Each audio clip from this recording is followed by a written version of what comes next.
And just when I was thinking Apple was predictable, they do something I didn't think they would do. Apple, why did this have to be a site refresh? Why couldn't you just announced it with the Apple Silicon Max and just called that the one more thing? All right, AirPods Max. There's a lot of good news, a lot of bad news, some more bad news, some more disappointing news, and you're not gonna like it. Let's begin. Alright, in case you weren't aware, AirPods Max are available to order now, delivering December 15th. Yes, I was able to order a pair. I will be unboxing and reviewing them. I didn't think this would be the last Apple product of the year, but I guess Apple still had stuff in store, and they're pretty dang expensive. Holy crap, it's $550, but they do, however, come in 5 colors. Does that make it better? No, not really, but okay, they come in 5 colors. There's, of course, space gray, you got silver, you've got kind of a light green, more of a sky blue, and a bit of a pink color. Of course, no product red, because that's obviously what all of us want, but yeah, in case you're curious, that's right, this is the first time another Apple product is rocking a digital crown. So through digital crown, you can change the volume just with a single finger, and there's also a side button, which is exclusively just for noise control. You can turn on transparency mode or turn on active noise cancellation, so it's just one click now. You can press and hold the digital crown for Siri, or you can tap that button twice to skip forward in music, click it 3 times to go backward, and press once for it to just,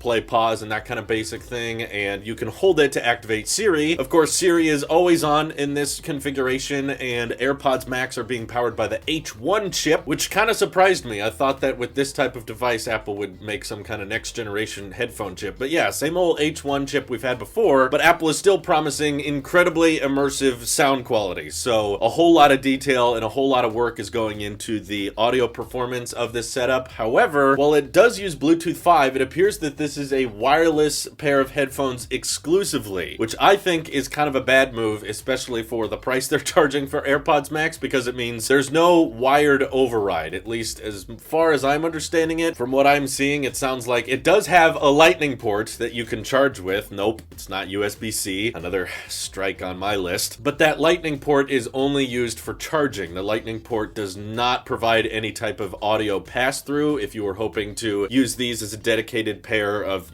wired headphones. So I think the market is already going to be a little bit distorted here. But battery life, if that was your main concern with typical AirPods, are going to be much, much better with AirPods Max because they are, physically larger. So they're saying you can get up to 20 hours of audio playback with these things, and that's using transparency mode, using active noise cancellation as well. Even if you're using spatial audio while watching a movie or something, this can still last for 20 hours. And they're saying just 5 minutes of charging via the lightning connector can grant you 1.5 hours of listening time. So a pretty decent charge rate. Thankfully, they do include a little bit of a smart case with the product as well, which apparently when you put the headphones in this smart case, they go into a ultra low power mode. So they use almost no power when they're in the case. And of course, they share the one tap setup we expect from all our AirPods. So you just have to hold them somewhat near your iPhone or your iPad, and that's how they connect. And they support audio sharing. They support AirPlay too, which surprises no one, and they have tons of microphones surrounding themselves so they can accurately recreate your surroundings when using transparency mode best they can, and of course for better phone call quality. They even have on-ear detection, which means that when you pull them off your head, they stop playing, and when you put them back on, they'll start playing again, just like typical AirPods. And surprisingly, they let you engrave them, so you can actually put whatever kind of inscription you want on the side, but don't do that. It's just going to kill your resale value. Please don't do it. But as a whole, I think this is kind of a swing and a miss for Apple, to be honest with you. I kind of dig the design. Design is obviously a personal preference thing, and it does look very sleek and very modern, but Apple is entering a very, very saturated market with the over-ear headphone department, and honestly, I think they're extremely expensive, and the fact that they're limited to basic Bluetooth and AirPlay connectivity only, and there's no wired option, which normally I don't care about that type of thing, but when you're charging this kind of money for headphones, I think that might come up a bit more regularly, and to be pitching it basically as a great iPhone, iPad accessory, I don't know how large the market is for this, other than just people who want a better battery life than typical AirPods. I'm more of a normal AirPods type guy anyway, but I'm curious to hear them myself and see if the audio quality is actually that much better than what we're getting with AirPods Pro. What do you guys think? Are you guys picking up a pair of AirPods Max? Feel free to let me know. This is your Apple Sheep here. I'll see you in the next one.